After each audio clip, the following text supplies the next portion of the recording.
Donc, bonjour à tout le monde. Bienvenue dans ce 4e Interphone Innov Talks. Donc ici, aujourd'hui, on va aborder le sujet de la blockchain, de la tokenisation.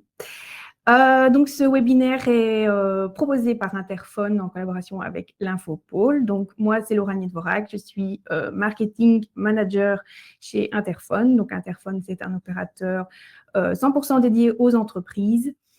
Et nous proposons des solutions en centre téléphonique, en téléphonie mobile et en connexion Internet professionnelle. Et donc, je vais laisser Sabrina de l'Infopôle présenter l'Infopôle et se présenter. Bonjour à tous, du coup Sabrina Fernandez, je suis Project Manager à l'Infopôle. L'Infopôle, c'est le cluster wallon du numérique. Nous pouvons vous accompagner si vous avez des projets dans le numérique ou si vous êtes à la recherche de prestataires. Et voilà, nous proposons plusieurs événements durant l'année sur plusieurs thématiques touchant soit au secteur de l'industrie, de la construction, de la blockchain, de l'IA ou de toute autre technologie. Ouais. Et donc, ici, nous sommes donc avec notre expert du jour, donc Grégory Montfort. Donc, Grégory, je te laisse la parole pour te présenter ainsi que ta société. Bonjour à tous, merci les filles, merci de me recevoir. Donc, je suis le CEO et fondateur de AceGood, une entreprise qui est basée sur Liège, spécialisée dans la blockchain et plus particulièrement la tokenisation. On fait de la tokenisation depuis à peu près... Enfin, l'entreprise a été créée depuis 2021. Moi, j'ai commencé la tokenisation en 2020. Et on a tokenisé pour un peu plus de 20 millions d'actifs sur la blockchain depuis. On est spécialisé dans plusieurs types de projets de tokenisation dont je vous parlerai durant le webinaire. On a reçu un prix d'innovation au CES de Las Vegas en janvier 2024 et on a fait à peu près 3 à 4 premières mondiales depuis qu'on a démarré la tokenisation, puisqu'en fait on est tout simplement une entreprise un peu pionnier dans le domaine. Et donc, vu qu'on s'attaque à des domaines qui n'ont jamais démarré la tokenisation, on fait beaucoup de premières. Super, félicitations. Merci. Je vais juste, donc, avant d'entamer ce webinaire, juste rappeler, donc à la fin, il y aura une session questions-réponses. Donc, tout au long de ce webinaire, vous pouvez, en bas, vous avez un QR, vous pouvez mettre vos questions et on y répondra à la fin. Donc, je pense qu'on peut commencer. Je pense que la première question que beaucoup de gens se posent, c'est tout simplement, qu'est-ce que c'est que la blockchain ? La blockchain, c'est un registre distribué et décentralisé. Alors, pour faire simple, il faut imaginer que c'est un petit peu un registre numérique dans lequel toutes les informations que vous allez rentrer sont immuables, traçables et publiques. Ce qui fait qu'à chaque fois que vous allez rentrer des informations, que ce soit d'un point de vue financier ou même d'un point de vue juste informatif, elles sont consultables par tout le monde et personne ne peut les changer. Et le premier cas d'usage qu'on a eu, c'était Bitcoin, qui a permis de la blockchain Bitcoin de plutôt créer une nouvelle monnaie numérique et qui n'était pas créée et gérée par des banques centrales. Le registre des transactions était sur un réseau qu'on s'appelle le réseau Bitcoin et chacun pouvait voir qu'il avait fait des transactions. Mais ça peut marcher dans tout autre domaine. Si par exemple aujourd'hui je décide de faire des livres en format numérique sur des NFT et que c'est une bibliothèque communale qui l'utilise, on peut voir en fait que tel livre a été utilisé par tel acheteur et que donc finalement le livre par tel utilisateur, pardon, et que le livre est dans les possessions d'un tel parce qu'il est sur telle wallet. Donc en fait, c'est vraiment un registre qui est public, consultable. Le but étant d'amener de la traçabilité, la sécurité, une décentralisation pour un meilleur contrôle et aussi qu'il n'y ait pas de... Au-delà du meilleur contrôle, c'est que l'organisme centralisé va apporter beaucoup de problèmes. Premièrement, il y a des problèmes de sécurisation. Dernier exemple en date, on a eu la ville de Marseille quand ils ont annoncé qu'ils qu'ils soutenaient publiquement l'Ukraine. Ils ont reçu des cyberattaques jusqu'à 5 fois plus de la part de la Russie.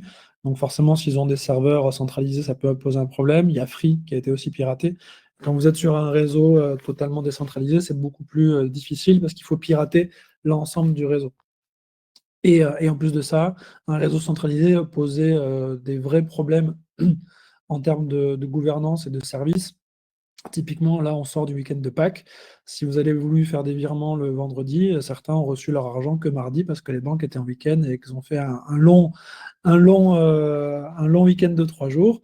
Et il y a des gens qui ont peut-être besoin de faire une transaction le vendredi, la recevoir le vendredi. Et c'est un peu le principe de la blockchain. Si je fais une transaction, comme c'est pas géré par une banque qui prend des congés, par exemple, bah, là, on peut avoir dans la minute, on va dire, je peux recevoir mon argent. Donc ça, c'est une meilleure efficience aussi. Ok. Donc, quelque part, en 2025, les entreprises ont tout intérêt à s'intéresser justement, je pense, à ça. Absolument. Et je dirais même que ça va dépendre, on va dire, de votre type d'activité, parce que la blockchain, elle va apporter plusieurs grands cas d'usage. Il va y avoir des cas d'usage sur l'aspect financier, d'autres sur l'aspect traçabilité, d'autres sur l'aspect sécurité. Ça va dépendre en fait quels sont les besoins que vous avez. D'autant plus qu'il faut bien comprendre que la blockchain ne résout pas tous les problèmes et que des fois, ce n'est pas la blockchain qui est la meilleure des solutions. Hein. C'est pour ça qu'il faut avoir un diagnostic pour savoir quelle est la meilleure des solutions et est-ce que la blockchain est nécessaire ou pas. Mais d'un point de vue commercial, marketing, moi, je constate que la plupart des jeunes générations, donc les générations Z ou celles qui viennent d'après, tous ceux qui ont moins de 30 ans, en fait, ils sont déjà à fond dans la blockchain. Je vois des jeunes ados de 15-16 ans qui se forment au Nasdaq, à l'investissement en bourse, sur l'investissement en crypto-monnaie, sur TikTok. C'est ce qui est... Moi, à 15 ans, je jouais aux jeux vidéo, je ne m'intéressais pas du tout à la finance. Aujourd'hui, les jeunes, ils ont déjà 15-16 ans, ils pensent déjà à investir, créer leur emploi. Donc, la crypto-monnaie, la blockchain, c'est quelque chose qui va être complètement standardisé d'ici quelques années. Et il arrivera un moment où si on ne propose pas un service sur la blockchain, on perdra des clients ou un public. Aussi simple que ça. Comme l'a été en fait Internet, les entreprises aujourd'hui qui n'ont pas de site Internet, de web shop ou qui n'ont pas une présence digitale perdent des parts de marché. Ce sera la même chose pour la blockchain. C'est un peu l'Internet de la valeur. Au niveau de l'utilisation de la blockchain pour les entreprises, il y a un terme qu'on entend beaucoup, c'est tokenisation. Est-ce que tu saurais nous expliquer ce que c'est la tokenisation? Absolument. La tokenisation, c'est la digitalisation de la valeur. Donc une entreprise, elle va avoir de la valeur bien spécifique. Ça peut être soit les parts de son entreprise, soit ça va être, pourquoi pas, des dettes, d'autres types d'actifs qui vont pouvoir valoriser parce qu'ils sont peut-être propriétaires d'un immeuble, d'un brevet ou de propriété intellectuelle. Il y a différents moyens d'extraire la valeur d'une entreprise. Et en fait, cette valeur-là, on peut la digitaliser et on va la stocker ou l'enregistrer plutôt sur un registre blockchain. Et on l'enregistre sous forme de jetons, qui se dit en anglais token. Du coup, c'est de la tokenisation. Ça existait, en fait, on a repris un terme qui est de la titrisation. La titrisation, c'est quelque chose qui existait bien avant la blockchain. C'est le fait de créer des titres financiers. Sauf que c'est très compliqué parce qu'il faut passer par des cabinets d'avocats, des agences de notation et énormément d'intermédiaires centralisés en plus de ça. Donc, ça coûte très cher et donc, c'est pas ouvert à tous les budgets. Et en plus de ça, c'est valable que sur certains titres. Donc, typiquement, en Europe, on va avoir l'Euronext qui va coter des titres financiers qui seront soit des actions d'entreprise, soit des titres obligataires. Et c'est tout. La blockchain, en fait, un peu, si aujourd'hui vous êtes propriétaire d'un immeuble ou d'un titre de propriété, que ce soit d'un tableau ou d'une propriété intellectuelle de quelque chose qui vaut 500 000 euros, vous ne pouvez pas le coter à l'Euronext. Alors qu'en tokenisation, on peut tout mettre sur la blockchain tant que ça a de la valeur. Tout ce qui a de la valeur est un actif, et donc on peut le tokeniser. Et nous, on est justement spécialisé dans ça, c'est qu'on vous permet de choisir le bon instrument financier pour le tokeniser, et soit le vendre, soit le rendre liquide, soit l'utiliser en collatéral pour obtenir des financements. Ok. Donc, tous ces des beaux avantages à les utiliser. Et donc, tu parlais des jetons utilitaires. Tu sais nous dire qu'est-ce que c'est? Alors, on va distinguer 4 grands types de jetons sur la blockchain. Il y a les jetons de paiement, dans un premier temps. Bitcoin est considéré comme un jeton de paiement. On a aussi ce qu'on appelle les stablecoins. Donc, typiquement, c'est les jetons qui valent la même valeur qu'une monnaie. Donc, on peut avoir un euro basé sur la blockchain, on peut avoir un dollar basé sur la blockchain, les deux plus connus étant l'USDC et l'USDT. L'USDC, petite mention importante, est régulé en Europe. Donc, en fait, vous avez aujourd'hui, en tant qu'entreprise, la possibilité d'avoir un compte crypto USDC et vous pouvez faire des virements USDC de votre compte crypto à vos comptes en banque en toute légalité parce que c'est régulé. D'accord? Donc ça, c'est assez pratique. On verra les avantages par après. Il y a les jetons sécuritaires qui sont les titres financiers et les jetons utilitaires et les NFT. Il y a vraiment 4 grands types de jetons. Les jetons utilitaires, c'est vraiment des jetons qui proposent du service. Donc, il y a 2 grands types de jetons utilitaires. Il y a les coins et les tokens. Les coins, c'est des jetons natifs d'une blockchain. Donc, une blockchain, comme j'expliquais tout à l'heure, c'est un registre, mais il faut bien comprendre qu'aujourd'hui, on ne parle pas de la blockchain, mais les blockchains, il y a peut-être des milliers ou des centaines de blockchains qui existent. Chacune a, c'est un petit peu comme à l'époque d'Internet. Je ne sais pas si vous vous souvenez, il y a peut-être 10-15 ans avant, il y avait beaucoup plus d'opérateurs entre Alice, Wanadu, SFR, vous et j'en passe, Vodafone et j'en passe, Mobistar. Tout le monde proposait en fait son service. Aujourd'hui, il y en a beaucoup moins. Dans un peu la blockchain, c'est la même chose. Chaque entreprise va proposer un réseau pour se différencier des autres. Et il faut imaginer qu'une blockchain, c'est un petit peu un réseau autoroutier qui va dire, ben voilà, moi je vous propose d'aller de Paris jusqu'à Shanghai en autoroute. Donc je suis la seule autoroute qui permet de faire ça. Je me démarque parce que l'autoroute est gratuite, qu'on a tel service sur l'autoroute. Donc je propose différents types de services. Et je dis l'autoroute, elle est gratuite. Par contre, pour circuler sur cette autoroute-là, il faut payer un carburant. Et ce carburant-là, il est payant. C'est ce qu'on va appeler les gas fees. En fait, c'est la crypto-monnaie qui permet justement de payer les services, les transactions sur cette blockchain-là. Donc, typiquement, une des blockchains les plus connues, c'est la blockchain Ethereum. Si je veux utiliser la blockchain Ethereum, je dois payer des transactions avec le jeton Ether. D'accord? Et on a plusieurs types de blockchains qui vont proposer différents types d'usages, différents types de solutions bien spécifiques qui sont des fois adaptées à votre secteur d'activité ou pas. Et vous allez avoir utilisé le coin natif de cette blockchain-là qui va vous servir de payer les frais de transaction. Ça, c'est le premier cas d'utilisation. Le deuxième cas d'utilisation, c'est vous êtes totalement agnostique, vous en fichez de savoir quelle blockchain vous allez avoir parce que vous voulez juste créer un jeton utilitaire pour votre entreprise. Typiquement, vous avez un petit supermarché, une boutique et vous voulez créer des points fidélité. Parce que si vous avez déjà fait vos courses et vous gagnez des points fidélité à la fin, on vous les échange. Ben là, en fait, il faut imaginer que si je décide de mettre ces points fidélité sur la blockchain, ça peut être quelque chose de transférable. Donc, typiquement, Sabrina va faire ses courses en Espagne pendant 2 semaines parce qu'elle est en vacances. Elle va tous les jours à la petite supérette pour acheter ses fruits frais pour se faire plaisir. Et en fait, elle gagne des points, sauf que elle rentre en Belgique après ses vacances et ses points, elle ne peut pas les utiliser. Donc là, l'intérêt qu'il soit sur la blockchain, c'est qu'elle peut les revendre à quelqu'un qui dit « mais moi, ça tombe bien, je les rachète parce que je vais tous les jours faire mes courses là-bas ». Donc ça, c'est un jeton utilitaire qu'on peut revendre. Et en fait, l'utilité, c'est quoi? C'est le point de fidélité. Je pourrais digitaliser les miles que je vais avoir dans les agences de voyage ou les agences de... on a ça dans les autoroutes, on a ça aussi sur les agences d'avion. On peut typiquement avoir ça. En Belgique, on est très féru des festivals. Je ne sais pas si vous connaissez encore des festivals, on vous donne des jetons pour acheter vos boissons, vos sandwichs, et on a plein de jetons dans les poches. C'est toujours pas pratique parce que les personnes qui n'ont pas de poche sont obligées de donner leurs jetons à quelqu'un d'autre. Et donc, il y a quelqu'un qui garde tous les jetons en plastique dans ses poches. Là, en fait, on a les jetons sur le téléphone et en fait, on peut payer. Donc, c'est vraiment un jeton qui va proposer un service utilitaire. Et donc, c'est un jeton de service. D'accord? Donc, ce n'est pas un titre financier, même s'il a une valeur, puisqu'en fait, vous pouvez échanger ce jeton-là contre un sandwich, un repas, un autre service qui, du coup, a un prix bien spécifique.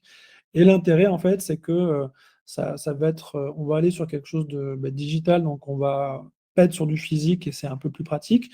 C'est potentiellement plus facile à revendre. Et moi, je sais que quand je quitte un festival, on a toujours des jetons. J'ai encore des jetons chez moi de l'édition d'un festival d'il y a 5 ans et je ne peux pas les utiliser, je ne sais rien faire avec. Alors que là, en fait, si je pouvais les utiliser pour l'édition d'après, même si on me les rachète que 50%, en fait, c'est plus intéressant parce qu'ils sont sur la blockchain et je sais toujours les revendre. Voilà. Et bon, moi, voilà, comme je ne suis pas du tout dans ce domaine-là, comment ça fonctionne? C'est des applications à télécharger? C'est sur un site? Comment est-ce qu'on a ces jetons utilitaires, en fait? Ça se fait en 2 étapes. Il y a d'abord ce qu'on appelle l'émission marché primaire. Donc, c'est-à-dire que vous allez vendre les jetons dans un premier temps. Ça se fait ça peut se faire sur une plateforme comme la nôtre. Icefun, on crée des jetons en marché primaire. Sinon, vous pouvez le faire sur d'autres types de plateformes. Ça vous coûtera aussi plus cher. Ça va dépendre en fait quel est votre marché, hein. Parce que si vous visez un marché international, c'est peut-être plus intéressant d'aller les vendre sur des grandes plateformes qui touchent des millions d'utilisateurs. Si par contre vous visez que la Wallonie, il n'y a peut-être pas besoin, Binance s'en fiche totalement de vendre vos jetons si c'est vous intéressez que à votre marché à Louvain-la-Neuve. Oui. Ça c'est plus intéressant que nous, on vous propose la plateforme. Donc vous allez émettre vos jetons. Il y a des dispositions légales qui sont très simples. C'est la première, c'est de faire un KYC, donc c'est ce qu'on appelle une vérification d'identité, Know Your Customers, parce que vous allez avoir des gens qui vont acheter des jetons et qui vont pouvoir potentiellement les échanger contre un service. Donc c'est un petit peu pour vérifier l'identité et lutter contre le blanchiment d'argent. Mais ça, c'est pas que pour la crypto, hein. C'est à partir du moment où vous ouvrez n'importe quel compte en banque ou autre, ou opérateur de téléphonique, c'est la même chose. Et on doit fournir un white paper. Donc un white paper, c'est un document qui va expliquer en fait l'utilité de ce jeton-là. Et pour bien expliquer que ce n'est pas un jeton sur lequel on va pouvoir spéculer. Ici, si je décide d'acheter un jeton de festival, que je l'achète à 1 euro, ça sert à rien que je le garde 10 ans en espérant que ça fasse 10 000 euros. C'est pas fait pour ça. C'est un jeton que je pourrais changer que contre des sandwichs et des boissons. Donc il n'y a pas de spéculation, il y a un service. Et tous ces services-là sont bien expliqués dans le white paper. Et ce qui veut dire aussi qu'aux yeux du régulateur, donc la FSMA en Belgique, ils vont bien voir que c'est un jeton de service, c'est que ce n'est pas un titre financier. Donc on n'est pas du tout dans la régulation des titres financiers, on est sur le produit de service et c'est bien marqué par un white paper. Vous pouvez le faire valider ou pas par un avocat, c'est pas spécialement, ça va dépendre vraiment de votre projet, mais de manière générale, il n'y a pas besoin. Une fois que vous avez fait ça, vous allez faire une distribution des jetons. Donc les jetons se distribuent soit auprès directement de vos clients. Soit, en fait, ils ont une application sur laquelle on a pu installer un petit wallet, soit ils vont télécharger un wallet, enfin, c'est à voir, soit ça peut être peut-être que vous avez un partenariat avec Viva Wallet qui va dire, nous, en fait, on peut les installer. Ouais, ça va dépendre, en fait, des cas d'usage, hein. Typiquement, je sais que la Steam utilise Viva Wallet. Si la Steam décide d'utiliser un jeton utilitaire, Viva Wallet pourrait dire, en même temps que vous avez votre titre de transport, vous avez aussi vos jetons utilitaires. Ce serait totalement envisageable. Et une fois qu'on a ces jetons-là, normalement, on n'est pas forcément obligé d'en acheter pour en avoir, on peut aussi en gagner par rapport à l'utilisation. Donc, je reprends l'exemple des jetons, des points de fidélité que j'obtiens quand je fais mes courses, j'en ai pas acheté au préalable. C'est parce que je vais utiliser que j'en gagne en récompense. Vous voyez. Donc, on peut avoir les deux. Et normalement, c'est censé être prévu dans le white paper, il est censé avoir une deuxième plateforme pour organiser un marché secondaire. Et donc là, on peut avoir soit une marketplace qui serait privée auprès de l'entreprise, soit une marketplace plutôt publique, ce serait une bourse d'échange de crypto-monnaie, où là, je pourrais en fait revendre mes jetons parce que je n'ai plus besoin de ces jetons-là et je les revends à quelqu'un d'autre qui pourrait me les acheter. Une fois qu'on a fait ça, en fait, c'est assez facile. Alors, il n'y a pas besoin que ce soit... Ça va dépendre encore une fois de votre public. Si vous visez un public qui est très Web3, crypto, c'est important d'utiliser le mot wallet, blockchain, crypto. Mais si vous utilisez ici votre cible, c'est des festivaliers, on s'en fiche en fait d'aller viser le public blockchain. Ce qui est intéressant, c'est qu'ils puissent revendre leurs jetons, ou au moins que le festival puisse racheter les jetons contre de l'argent. Ça serait au moins la moindre des choses. Donc, si on comprend bien le principe, ça veut dire que en tant qu'entreprise, on peut offrir un service à nos clients, à nos membres, etc., via des jetons qui ne sont pas physiques, mais qui sont placés sur la blockchain, qui sont placés sur Internet et qui pourront être soit utilisés pour avoir le service, soit si le délai, notre délai personnel est passé, peut être revendu ou échangé. C'est ça, mais c'est très important de comprendre que c'est un jeton de service qui va favoriser l'engagement de vos utilisateurs. Parce que typiquement, si on me dit, voilà, si tu fais tes courses chez moi, tu gagnes des jetons, et après les jetons, tu peux soit les revendre ou soit les utiliser contre des réductions, moi, ça m'intéresse d'aller faire mes courses là-bas. Et si potentiellement, on me dit, voilà, les jetons, quand tu fais tes courses, tu les gagnes, ça gagne, tu obtiens pour 50 centimes de jetons.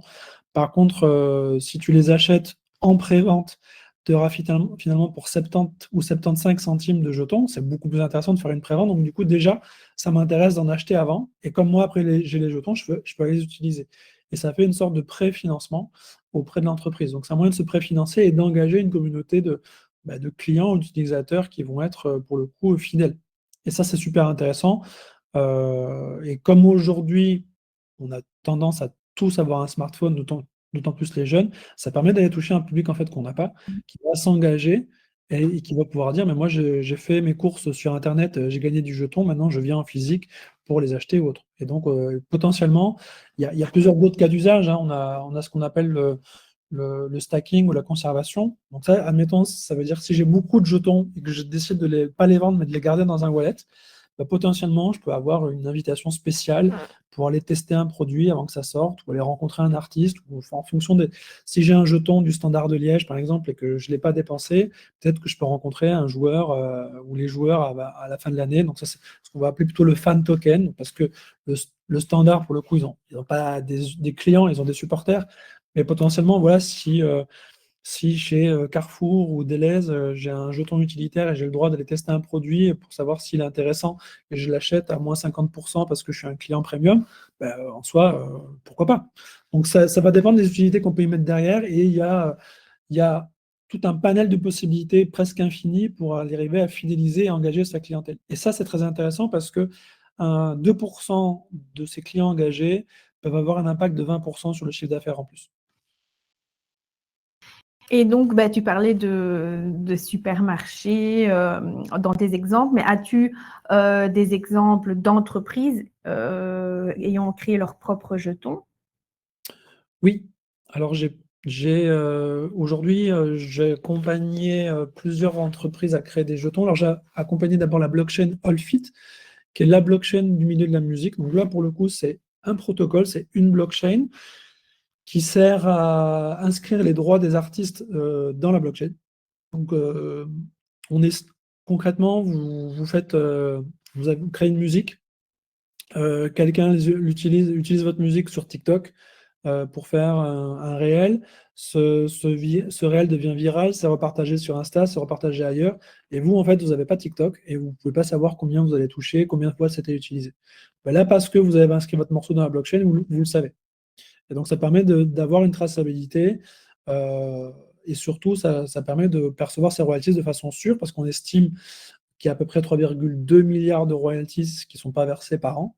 Et donc là, la blockchain, en fait, permet à n'importe quel artiste dans le monde de pouvoir inscrire son morceau juste en achetant du jeton de la blockchain Allfit. Donc ça, c'est typiquement, si j'ai besoin du service de cette blockchain, donc je reparlais de l'exemple de l'autoroute, je dois finalement utiliser le jeton utilitaire. Et pour des exemples d'entreprises, je vais en citer deux. Il y a une entreprise qui s'appelle MetaFight, c'est un jeu vidéo qui est basé dans le secteur des combats MMA. Vous connaissez peut-être les combats, donc ils travaillent avec l'UFC qui a un des plus gros réseaux de combattants. Ils ont réussi à créer un jeu qui est assez génial. En fait, dans le secteur du MMA, à part les 4-5 combattants super connus qui gagnent peut-être bien leur vie parce qu'ils sont très connus, tous les autres sont des combattants semi-professionnels, donc ils arrivent à gagner un peu leur vie grâce au MMA, mais en même temps, ils ont un travail à côté. Donc, pour avoir un complément de revenus, ils ont créé un jeu vidéo où chaque joueur peut devenir le manager virtuel du vrai combattant. Et du coup, j'organise des combats dans le virtuel, sur le jeu. On va avoir justement la monnaie virtuelle qui est le jeton, que je peux utiliser contre plein de services. Et l'argent réel qui est gagné dans le jeu est repartagé entre le manager virtuel et le joueur. Fait que le joueur, en fait, le vrai combattant, il a donné, entre guillemets, ses droits d'image dans le virtuel pour qu'en fait, son double dans le virtuel soit managé par un joueur. Et du coup, il partage les revenus avec lui. Donc, ça lui fait un complément de revenus. Et en même temps, le joueur, il s'amuse parce qu'il est dans un cas de gaming et en même temps, il gagne vraiment de l'argent. Et ça, on peut le faire parce qu'il y a une monnaie qui a été créée, le Meta, je ne sais pas si c'est le MetaFight Coin. En tout cas, le projet s'appelle MetaFight. Et j'ai un autre projet utilitaire. Là, on est sur une agence de voyage qui fait du sur-mesure pour ses clients et qui a eu l'envie de se financer. Au début, il voulait faire une augmentation de capital, et finalement ils se sont dit on va peut-être créer une sorte de jeton utilitaire, donc qui serait un peu des points de fidélité, des miles quelque part, et plus on a de jetons utilitaires dans notre wallet, plus on a le droit à un sur-mesure, plus sur mesure que sur mesure, en fait, ouais, personnalisé, quoi. Et donc ils vont pousser vraiment l'envie de customiser et de personnaliser son séjour de vacances via la détention du jeton, que je peux gagner ou acheter.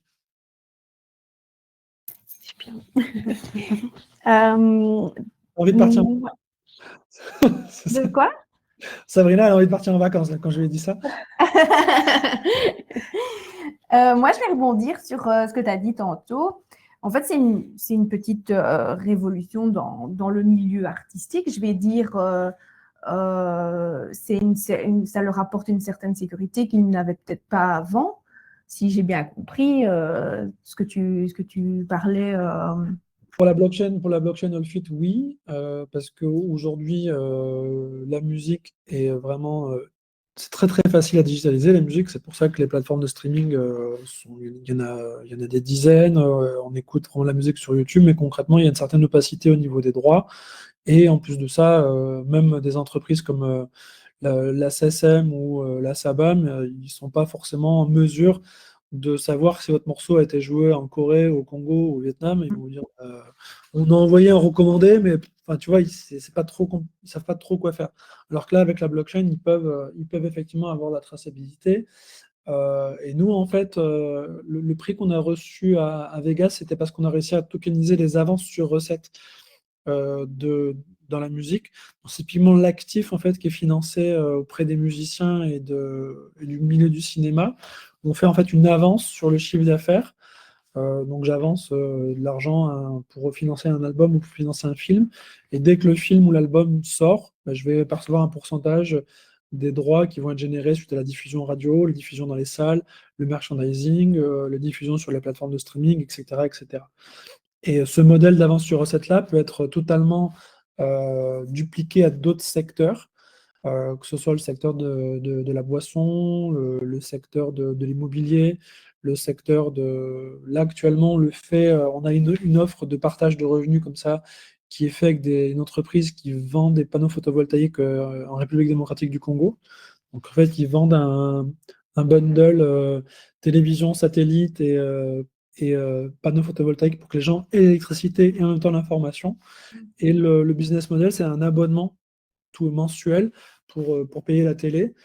Et les investisseurs se partagent. En fait, ceux qui ont acheté le jeton, ils ont avancé pour que les familles puissent avoir accès à l'équipement.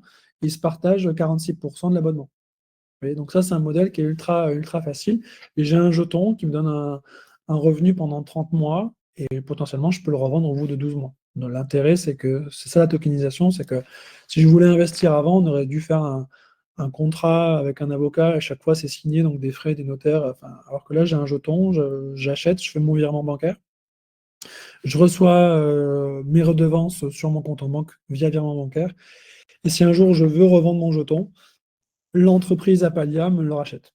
Donc ça, c'est aussi quelque chose qui se diversifie énormément. On a de plus en plus de demandes en Belgique, en Europe. Nous, aujourd'hui, on fait à peu près 7-8 pays différents. J'ai presque pas trop de clients en Belgique, en fait. J'en ai un en Belgique qui va démarrer dans l'immobilier dans les prochaines semaines. Mais sinon, on fait des clients Norvège, Espagne, Luxembourg, RDC. On a des demandes au Pérou, en Colombie, aux États-Unis, la France, évidemment. Donc, on est plus international que belge, mais je suis toujours basé à Liège. Donc la Belgique est un peu en retard à ce niveau-là. Donc, Oui, mais alors, ça s'est fait à deux niveaux. C'est que je remarque quand je vais parler à des entreprises belges sur le fait d'utiliser la blockchain, soit ils ne sont pas au courant, ou soit en fait ils ont une sorte de flou juridique où ils ne savent pas comment utiliser. Donc moi, je leur fais comme j'ai l'habitude de faire des levées de fonds et du financement en blockchain, où je leur explique le cadre juridique. Et là où dans les autres pays, poser le cadre, ça suffit. En Belgique, il y a souvent besoin d'être reconfirmé par un avocat. Je travaille avec un avocat spécialisé dans le domaine qui, à chaque fois, vient confirmer ce que j'ai dit et qui fait une sorte de note juridique pour que les clients qui veulent créer leur jeton n'aient pas de problème avec la FSMA. Mais concrètement, ce que les entreprises belges, parce que j'ai eu beaucoup de demandes dans l'immobilier, ils ont tendance à aller demander l'autorisation à la FSMA à chaque fois. Et la FSMA s'en fiche en fait, parce que comme la FSMA n'est pas spécialement compétente là-dedans, vous imaginez si chaque supérette ou chaque festival qui veut créer son jeton va demander à la FSMA est-ce que je peux créer mon jeton? La FSMA, soit ils vont être submergés de demandes et ça va traîner, donc ça ne va pas se faire, ou soit quand ils ne vont pas avoir la réponse, ils vont dire bah, dans le doute, on dit non, alors qu'en fait, il y a un cadre qui est déjà posé par MICA, en fait, c'est les réglementations européennes, et qui est déjà aussi posé par la FSMA. Il suffit simplement de respecter ce cadre-là. Si tu respectes ce cadre-là, tu n'as pas besoin d'aller demander à la FSMA. Donc, c'est comme pour prendre ta voiture, il y a un cadre qui est mis en place, c'est le code de la route. Si quand tu prends ta voiture, à chaque fois, tu vas demander à la police, est-ce que je peux prendre ma voiture et je vais respecter le code de la route? À un moment, la police va dire, c'est louche, à chaque fois, elle me demande pourquoi il veut prendre sa voiture. Je vais aller le contrôler, ce monsieur, tu vois. Et ben, du coup, ça ne sert à rien d'aller demander à se faire contrôler pour rien. Si vous respectez le cadre et vous respectez le code de la route, il n'y a pas besoin de spécialement en avertir le régulateur. Voilà. Maintenant, si vous êtes des fois un peu hors cadre, alors il y a besoin, il y a besoin, il n'y a pas besoin d'en avertir la FSMA, il y a besoin des fois de ce qu'on appelle faire des prospectus ou des notes d'information que vous transmettez à la FSMA qui peuvent être validées. Mais les prospectus, c'est quand vous dépassez des sommes au-delà de 5 millions d'euros. Donc il faut y aller pour dépasser 5 millions d'euros. Aujourd'hui, un festival, une supérette qui vendrait pour 50 000 de jetons pour se préfinancer, en fait, les réglementations, c'est pas dépasser 150 investisseurs, moins de 5 millions d'euros et avoir les KYC avec un white paper. Une fois que vous avez ça, donc ça reste relativement facile à respecter.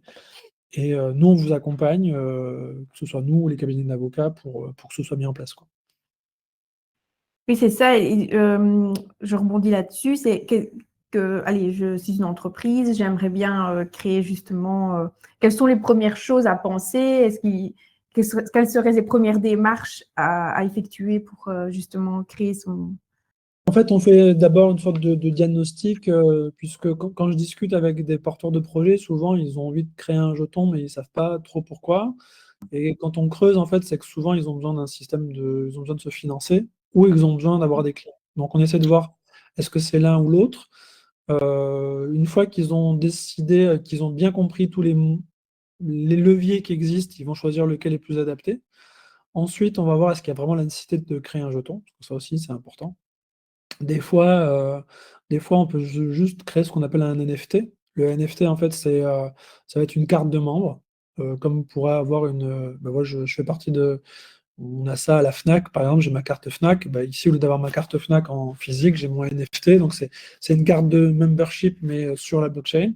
Et donc, potentiellement, je peux vendre des cartes membership et ça me fait du chiffre d'affaires. Du coup, je n'ai pas besoin de lever des fonds et j'ai déjà un réseau de clients que je peux engager. Ça, typiquement, c'est quelque chose qu'on sait mettre en place.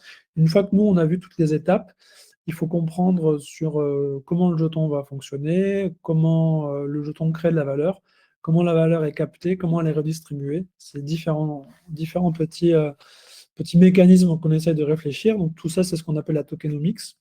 Et une fois qu'on est clair sur la création de valeur, la captation de valeur, la redistribution de valeur, alors on peut rédiger, on va dire, le white paper, le document d'information, le pitch deck et différentes choses. On va dire c'est l'aspect plutôt marketing, communication pour les futurs clients ou les futurs acheteurs. Et s'il y a besoin, l'aspect juridique. Mais ça vient qu'après, quoi.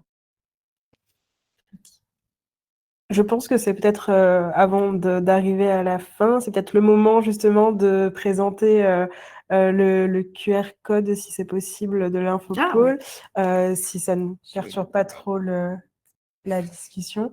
Parce que justement, si vous avez une idée de projet ou alors que vous souhaitez vous faire accompagner, nous, on peut vous aider, que ce soit dans le cadre de la blockchain.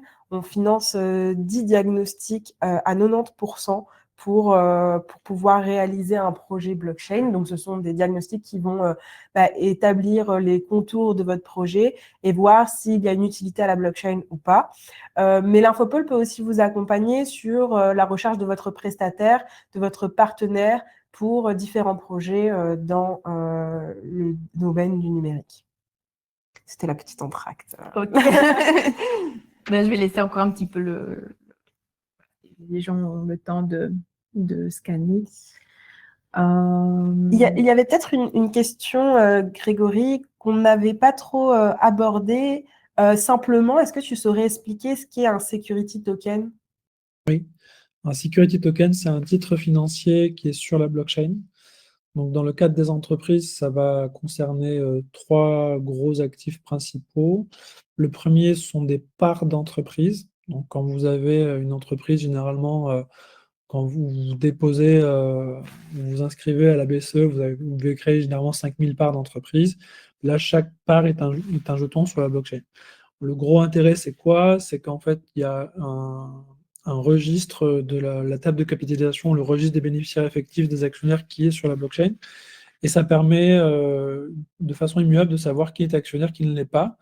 Je vous donne une anecdote pour bien comprendre. J'avais un entrepreneur au Grand-Duché du Luxembourg qui possédait un hôtel-restaurant. Il avait racheté toutes les parts de son associé 10 ans plus tôt. Et un jour, son ancien associé redébarque dans le bureau 10 ans après en disant, mais en fait, j'ai bien calculé, tu ne m'avais pas racheté toutes mes parts, il en reste encore quelques-unes, tu ne m'avais pas acheté. Sauf qu'entre-temps, l'hôtel-restaurant est devenu une affaire très lucrative et donc tu me dois 50 000 euros. Comment savoir s'il avait bien des parts ou pas? Enquête, notaire, avocat, énormément de frais, alors que là, concrètement, les parts sont sur la blockchain, chacun a son wallet, il suffit juste d'aller regarder en un clic, ah ben non, tu as des parts, ah ben non, tu n'en as pas. Tu vois, ah ben oui, tu as des parts, ah ben non, tu n'en as pas. Donc c'est assez simple. Et il y a aussi en fait la notion de smart contract. Le smart contract, en fait, c'est le contrat intelligent. Quand vous avez des parts d'entreprise, il y a généralement ce qu'on appelle un pacte d'actionnaires. Et donc, en fait, toutes les différentes clauses du pacte d'actionnaires sont reprises dans le smart contract, ce qui fait que si vous voulez céder des parts, soit le pacte d'actionnaires le permet, et en fait en un clic, vous allez céder vos parts, soit le pacte ne permet pas et vous ne pouvez pas céder vos parts. Alors que dans le monde traditionnel, il faut faire une dizaine d'étapes au préalable qui vont être vérifiées du tout par des avocats, par des notaires. Ça veut dire en fait des frais. Des fois, quelqu'un qui va vouloir vendre pour 10 000 euros de ses parts de capital, ça va lui coûter 5 000 euros en frais d'avocat et à notaire. Donc tu dis limite, bah, tant pis, c'est pas grave, je ne vends pas mes parts. Et donc du coup, il a un actif qui a de la valeur, il ne sait pas l'extraire, alors que là, c'est une transaction sur la blockchain. Ça, c'est typiquement le premier cas d'usage qu'on va avoir. Le deuxième cas d'usage, c'est les obligations. On va beaucoup retrouver ça dans l'immobilier. Vous voulez financer un projet immobilier, vous avez besoin de 100 000 euros pour obtenir un prêt, pour avoir un apport pour aller auprès de la banque. Vous pouvez solliciter une obligation auprès de certains investisseurs. Et là, vous allez créer 10 obligations de 10 000 euros ou sans obligation de 1 000 euros. Et vous avez des petits porteurs de 1 000 euros qui vont vous aider et qui vont avoir un taux d'intérêt de remboursement pendant peut-être 5 ans. L'intérêt de ce titre obligataire qui est sur la blockchain, c'est que déjà, c'est traçable. On sait le nombre d'échéances de mensualités qui restent à rembourser et que potentiellement, si mon titre il vaut 5 ans, enfin, il est valable pendant 5 ans et qu'au bout de 2 ans ou 3 ans, je veux le revendre. Quand je veux revendre un titre obligataire, à part les banques qui vont me le racheter avec des frais des fois monstrueux, ben, je ne trouve pas d'acquéreur. Alors que là, en fait, sur la blockchain, je peux trouver le revendre à un ami et qui va juste faire son KYC et faire une transaction sur la blockchain pour acheter mes parts. D'accord? De la même manière, on peut faire ça avec du partage de revenus qu'on présente en fait dans le milieu du cinéma ou autre. Donc ça, c'est très intéressant. Enfin, partage de revenus, ça pourrait être aussi se faire sur une entreprise. Hein, mais... Donc du coup, ces 3 gros types d'actifs-là vont se retrouver. Il y a d'autres types d'actifs un peu moins connus, comme le crédit carbone, qui peut être aussi tokenisé, comme les soukouk. Les soukouk sont les instruments de la finance islamique. Vous savez, à Bruxelles, il y a énormément de musulmans qui n'ont pas envie de faire de la dette parce que c'est contraire aux valeurs de leur religion. Mais en fait, le soukouk, c'est un instrument financier qui se permet de se financer sur un modèle de partage de revenus. C'est éthique et c'est conforme à la finance islamique. Et il y a énormément de demandes, notamment en région bruxelloise, mais également dans plein d'autres pays, puisque énormément de personnes investissent à Dubaï, par exemple, dans l'immobilier. Et Dubaï est un pays musulman, on va pouvoir investir dans ce genre de produits-là. Oui. Et ça, des fois, c'est juste un détail, mais oui, il existe plein d'autres instruments financiers qu'on n'a pas forcément l'habitude de retrouver dans le milieu traditionnel en Belgique, mais qui sont aussi très en vogue. Moi, je suis juste curieuse dans l'immobilier. Il crée ça, mais qu'est-ce que, allez, Aide-moi. Non, je rigole. Je veux dire, tantôt, tu parlais que l'immobilier s'intéressait fortement à ça, mais je ne vois pas qu'est-ce que ça leur apporte, eux, ou qu'est-ce qu'ils font, en fait. C'est juste de la curiosité. L'intérêt de la tokenisation immobilière, il y a deux gros, enfin, on va dire, il y a trois gros avantages à tokeniser. Le premier, c'est que tu vas pouvoir solliciter beaucoup plus d'investisseurs. Parce que concrètement, si tu veux acheter un immeuble à 400 000 euros, tu dois trouver un acheteur qui a 400 000. Donc, des fois, ce n'est pas facile, alors que là, tu pourrais trouver 40 investisseurs qui ont 10 000. Quelqu'un qui a 10 000 euros sur son compte épargne, donc tu vas pouvoir trouver des plus petits épargnants. Même quelqu'un qui a 10 000 euros aujourd'hui ne peut pas investir dans l'immobilier. Tu vois, il n'a pas assez pour acheter un bien. Donc là, en fait, il va pouvoir acheter une fraction du bien. Donc, il ne possède pas réellement l'immeuble. Soit il possède, en fait, il a acheté des parts d'entreprise de l'entreprise qui possède l'immeuble. Donc, on va dire, c'est une part type d'SCI ou une entreprise immobilière. Soit c'est une obligation. Donc, en fait, il a fait un prêt quelque part au porteur de projet, ou soit c'est un système de partage des revenus. Donc, typiquement, quelqu'un pourrait hériter du bien de ses parents ou de ses grands-parents, il a besoin de 40 000 euros pour faire des travaux, il le met en Airbnb, il n'a pas les 40 000 euros, il sollicite 40 personnes qui donnent 1 000 euros, il dit, ben voilà, on fait 60-40 sur les locations derrière. Alors, ça, c'est typiquement un modèle. Donc, tu vas pouvoir solliciter des petits porteurs.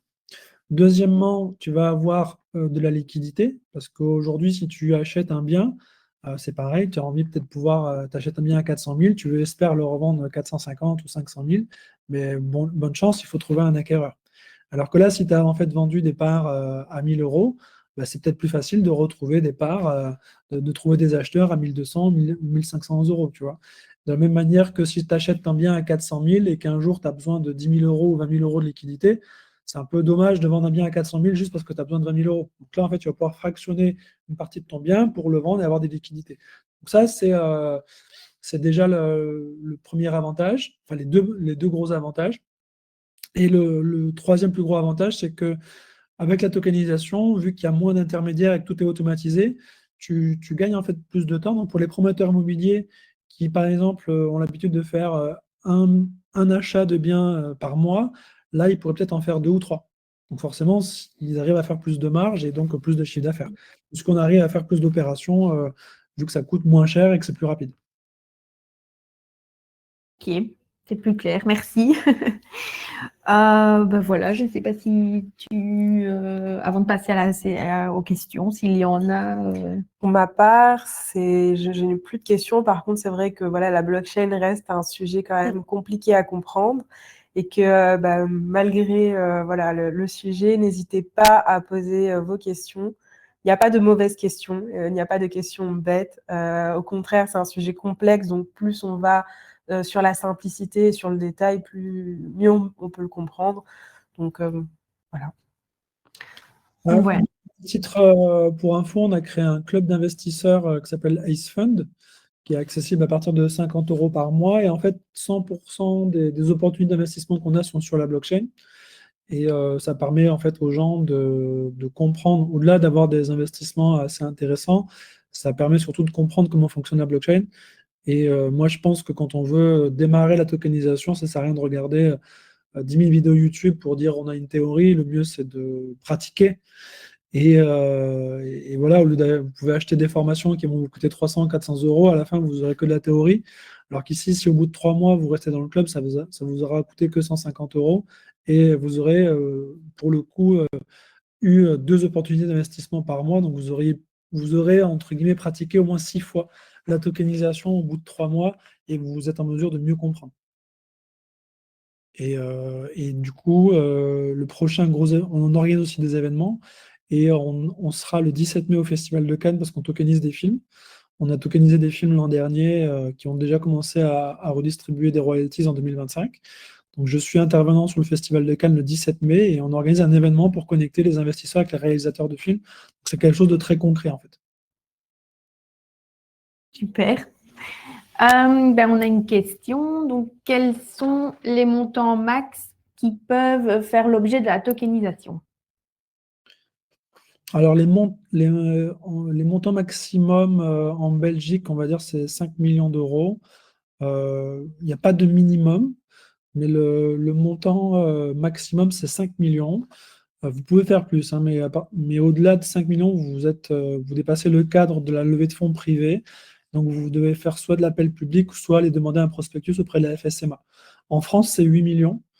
Mais rien n'empêche de faire des plus grosses levées de fonds. Alors attention que c'est 5 millions que si vous vous adressez à des investisseurs particuliers et de l'Union européenne. Si vous vous adressez à des investisseurs qui ne sont pas l'Union européenne ou des investisseurs qualifiés, donc typiquement des fonds d'investissement ou des investisseurs qui ont la capacité d'investir plus de 100 000 euros, là vous pouvez dépasser les 5 millions parce qu'on estime que, enfin, un fonds, si Nochac par exemple a investi dans votre entreprise, ils vont pas se plaindre à la FSMA s'ils ont perdu de l'argent. C'est un fonds d'investissement, ils savent ce qu'ils font. Ils ont une entreprise de professionnels qui, on va dire, fait une due diligence quand ils investissent, ce qui n'est pas le cas des particuliers. Donc le montant maximum, c'est 5 millions, ce qui laisse quand même déjà pas mal de marge dans le cadre de vos financements. C'est déjà pas mal. Je ne sais pas si toi, Grégory, tu voudrais ajouter quelque chose, parce que pour le moment, ils sont timides, ils ne posent pas de questions. Donc, je ne sais pas si tu as quelque chose encore à ajouter, quelque chose qu'on n'a pas abordé, que toi, tu trouves peut-être intéressant de le notifier auprès de nos participants. Juste pour info, moi je suis très actif sur LinkedIn, je publie quasiment tous les jours, pas que sur la tokenisation, mais quasiment. Donc s'il y a des gens qui veulent me rajouter sur LinkedIn et ensuite échanger, c'est avec plaisir, parce que peut-être qu'on n'ont peut-être pas des questions là tout de suite, Oui. mais parce que souvent quand on démarre, il faut digérer, et après un temps de digestion, peut-être que d'ici 24-48 heures ou une semaine, ils auront des questions et ils pourront revenir vers moi sur LinkedIn sans problème. Il y en a 2 qui sont arrivés. Donc, quels sont les facteurs qui déterminent le succès? Le succès d'une levée de fonds en tokenisation, pour moi, c'est le premier facteur, c'est on va dire la clarté de l'offre. Parce que si vous faites une offre qui n'est pas claire, les gens, ils achètent un jeton, mais ils ne savent pas comment le jeton s'utilise, pourquoi, comment. C'est moins un acheteur ou moins un investisseur se pose de questions, mieux c'est. Et l'autre facteur très important, c'est l'engagement en fait, de la communauté. Parce que si vous n'êtes pas en mesure d'engager votre réseau, alors ça peut être vos familles, vos amis, votre client, votre public, ça c'est un facteur déterminant parce que la tokenisation fonctionne avec la communauté. Si vous n'avez pas de communauté, vous n'êtes pas en mesure de créer une communauté, ce sera compliqué d'arriver à lever des fonds. Alors peut-être que vous arrivez à lever 20, 30 000 euros, mais on ne peut pas lever 5 millions d'euros si on n'a pas de communauté. Et donc ça, il faut être en mesure de pouvoir créer une communauté, ça se fait petit à petit. La tokenisation peut être un levier d'engagement communautaire, mais il y a d'autres types d'engagement d'autres types de leviers qui n'ont rien à voir avec la tokenisation, que ce soit les réseaux sociaux, le marketing, la communication et plein d'autres choses. Et ça, c'est un facteur clé. Ok, merci. Question suivante. Est-ce possible dans le futur que le traditionnel passe à cette numérisation? Donc, exemple, paiement des salaires par blockchain.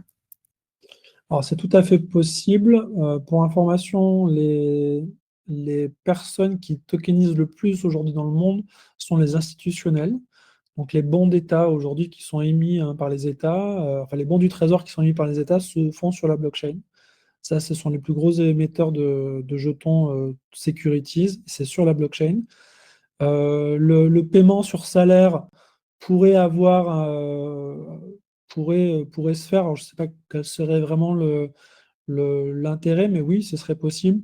Moi, ce que je crois surtout, c'est que si un actif n'est pas sur la blockchain, il est possible que dans 5 ans, des investisseurs disent moi, ça ne m'intéresse pas parce que je ne suis pas sûr que c'est le vrai.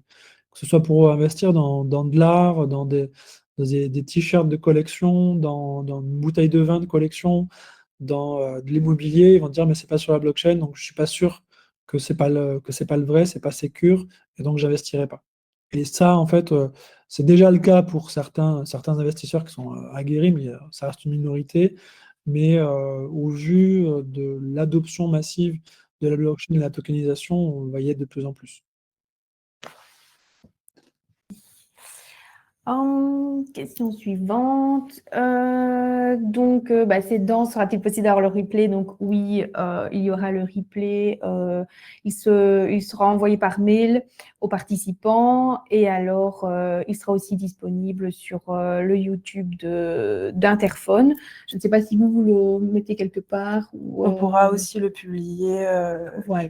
sur le YouTube d'Infopol. Voilà, vous pourrez le regarder à votre aise.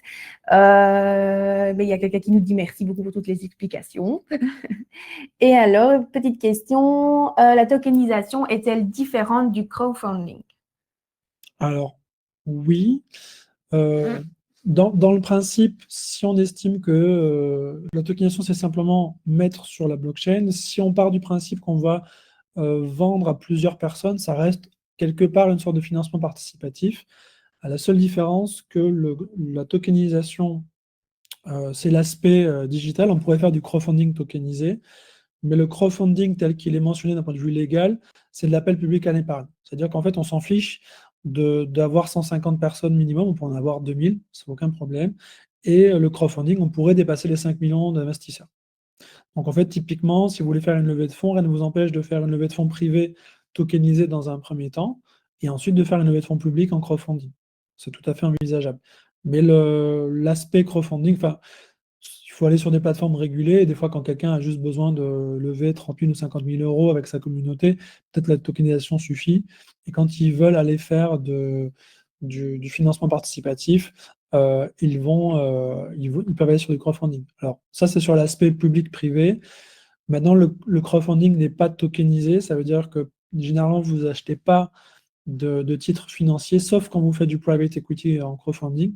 Le crowdfunding, souvent, c'est assimilé à une sorte de financement participatif un peu volontaire où je finance un album et en contrepartie, j'ai un album, un pins parlant. Ouais, c'est sympa, mais j'ai pas un vrai droit financier sur le projet.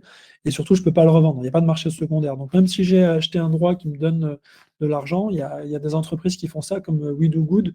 Vous pouvez vous financer en financement participatif de partage des revenus. Vous avez un contrat. Et en fait, vous êtes obligé d'aller au bout du contrat pendant 5 ans. Vous ne pouvez pas revendre votre contrat. Alors que nous, le fait que ce soit tokenisé, vous pouvez le revendre. Et donc, il y a un marché secondaire qui existe. Et ça, c'est pour moi le vrai game changer de la tokenisation.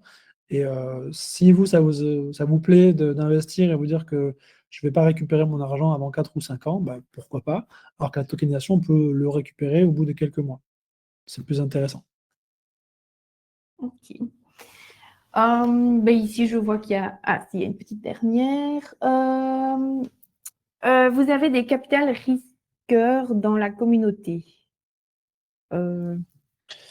Oui, alors j'ai des VC, j'ai quelques VC qui sont pas dans le club d'investisseurs, mais j'ai soit des VC qui sont très Web3, qui vont financer des entreprises Web3. Sinon, en fait, c'est par secteur d'activité, puisqu'on on finance aujourd'hui des projets dans le secteur agricole. Et on a des VC typiquement, enfin, c'est pas que des VC, hein, c'est des institutionnels qui financent des projets dans le secteur impact en général. On a d'ailleurs un fonds d'investissement agro qui est dans le club, c'est les seuls. Sinon, on travaille avec des incubateurs et accélérateurs de startups qui, eux, sont connectés à des VC plutôt pour le secteur des startups. Ça va clairement dépendre de votre secteur d'activité parce que chaque venture capitaliste a ce qu'on appelle une thèse d'investissement. Et par exemple, je vais pas, si votre entreprise est dans le pharmaceutique, je ne vais pas aller voir un VC qui fait de l'entertainment.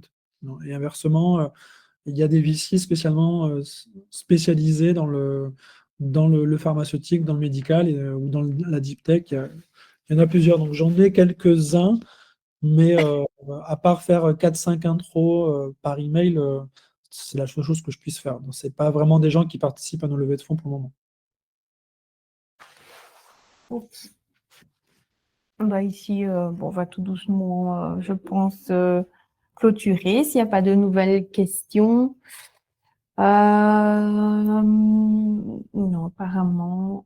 De toute façon, comme Grégory vous l'a dit, n'hésitez pas à le recontacter ou à nous contacter. On vous mettra en relation. Mais si vous avez des questions qui arrivent par après, voilà, vous pouvez toujours nous le recontacter ou nous contacter. Voilà, je pense que si vous avez quelque chose encore à rajouter. 5 minutes. Pour moi, c'est très clair. Merci beaucoup à Grégory pour cette participation aujourd'hui. Merci à Laura pour l'invitation à Interphone et ce travail ensemble. Ça a été un plaisir. Oui, merci à vous. Merci à vous, à tous les deux. Bonne journée à tous et à très bientôt. À très bientôt. Merci pour tes explications claires. Ah, pardon, je pense qu'il était déjà parti. Mais en tout cas, merci. C'était super intéressant et je pense que voilà, nos participants auront un petit peu appris aujourd'hui. Même moi, je suis super contente. C'était super clair. Un tout grand merci et voilà, une bonne journée à tout le monde. À très bientôt. Au revoir. À bientôt. À très bientôt. Au revoir.